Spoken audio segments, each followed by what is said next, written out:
Good evening, uh, fellow students. Good evening, Dr. Watson. Uh, Today, this is my final presentation for this class.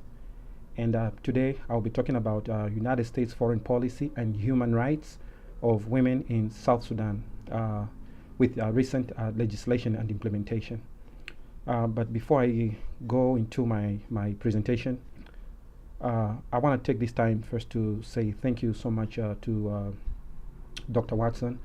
As I said earlier on, this is my final presentation, and I just want to say that I've enjoyed being in your class. I've enjoyed being your student, and I'm so grateful for the time that you dedicated, not only for me personally as a student, but I believe even for the many students that have been part of this course. And I just wanted to say thank you.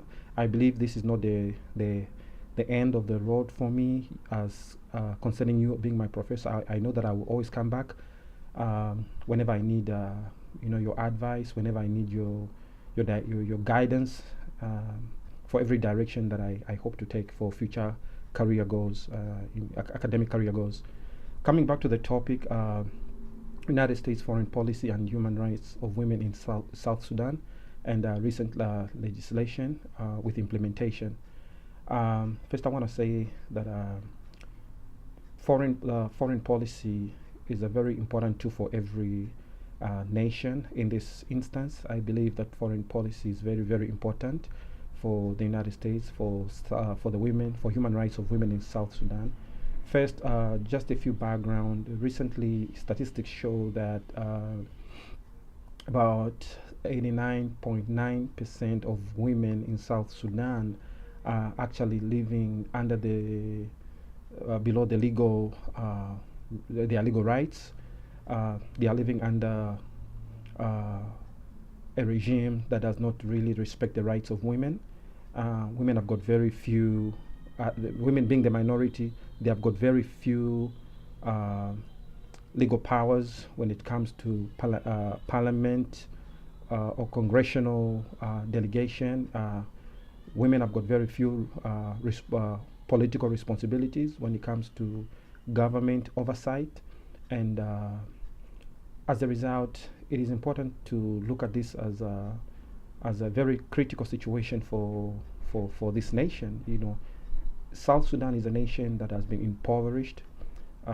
Just to let you know, this is I'm presenting my background to understand the reason why I believe that United States foreign policy is very crucial for South Sudan right now. This is a nation that has experienced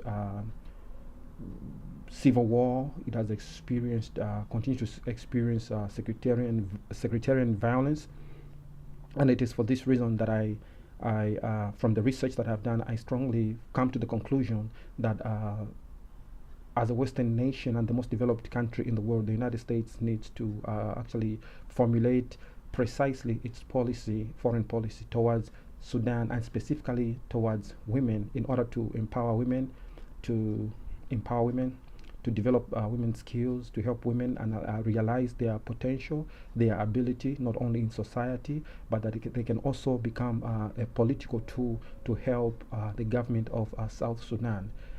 First, U.S. policy on human rights of women in South Sudan should seek first to develop the strength of women in entrepreneurship.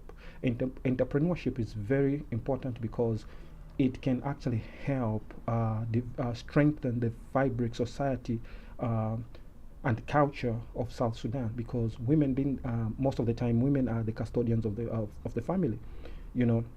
They are the ones that raise up the children when the husband is not home or when the men are not home. It is the women that take the responsibility to actually empower these children with the knowledge of being good citizens within society. Therefore, I think that as part of its specific foreign policy towards South Sudan on human rights, entrepreneurship, which is very at a minimum of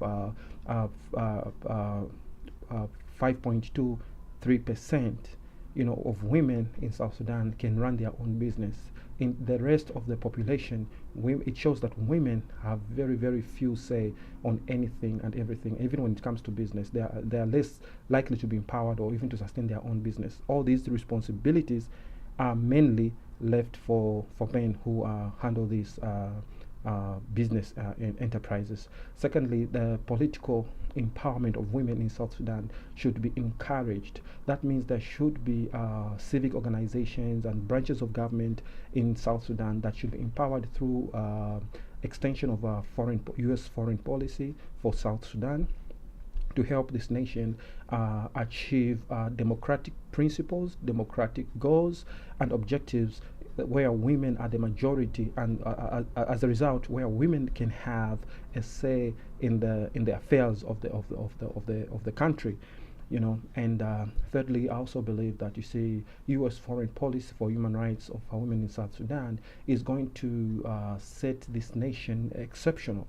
You see, because it is not only South Sudan, but there are so many countries in East Asia, you know, Central Asia, where the majority of women, majority of women cannot have the political will to influence the affairs of their country.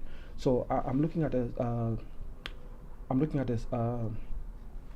foreign policy that is going to be specific in targeting women in order to help them achieve their development and career objectives concerning their country. The other objectives of U.S. foreign policy that I've been looking at as well is a situation whereby there should be women healthy development goals. You know, there should be certain goals that are set for women. A recent poll statistics on women's health in Sudan shows that less than 5% of the women have got access to health care, you know, and this is I believe that this is also a violation of of women's rights in a way, because women, just like anybody else, are supposed to have access to medical care. They're supposed to have access to medical facilities, you know. But a situation where, for example, a woman is giving birth and she has to give birth at home because traditionally and cultural-wise, the husband does not believe in Western medication, if you want to put it that way. You know, I believe that is also a violation of women's rights. Women should have control of their own bodies. They should have a say in what they decide to do when it comes to healthcare. So when I talk about United States foreign policy and the human rights of women in South Sudan, I am specifically inclining my research to this matter, that women of South Sudan should be the ones that the U.S. foreign policy should actually target the development of women and help this nation realize that, you see, in women there is potential for development, for economic stability. The other thing again is I think this is very, very important to mention, that, you see, when you when this policy on human rights actually it becomes fruitful, it is empowered, and it begins to produce fruit, and it's working. You see, I believe that women should be part of the conflict conflict analysis, in terms of helping to stop all kinds of conflicts that are going on in South Sudan. You know, I think this is where the problem is as well, because, you see, this is a country that has been undergoing civil war, has experienced civil war, and it still continues to experience some kind of conflict in there, you know. But when you look at the negotiations from from historical times, you know, since the 1956, 1959, 1964, you see, it is rarely that you're going to see a woman come forward through these negotiations for peace in South Sudan. Mainly, it is the men that do it. You know, so in other words, it's like, you see, I know that there is a foreign policy, United States foreign policy, specifically for Sudan, for economic development, for education, for business development, and all that.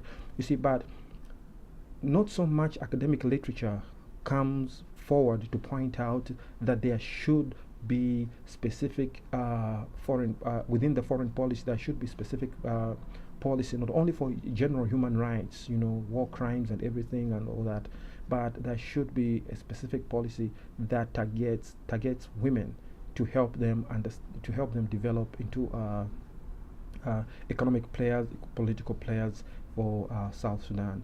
And lastly, I also want to look at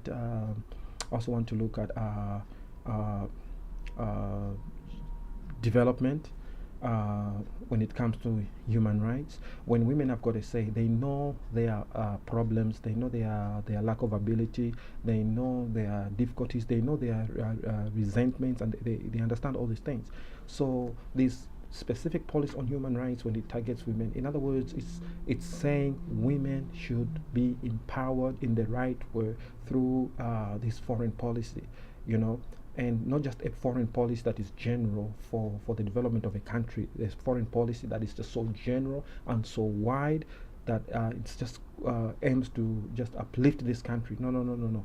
This is a specific policy that will improve women's ability to become progressive, a policy that is going to develop women's abilities in order to even fend for themselves. I mean, we need to understand that we are looking at a nation that is so impoverished, where half of the population have been to school, where more than 89% of the population are in poverty, if not 90%. So we need to realize that, United States foreign policy on South Sudan should also look at empowering women in so many ways, as I've pointed out, and through this presentation, again, like I said, I just wanted to say thank you again, Professor Watson, and I wish you the best, sir, and I hope to see you soon, and thank you so much, and bye-bye.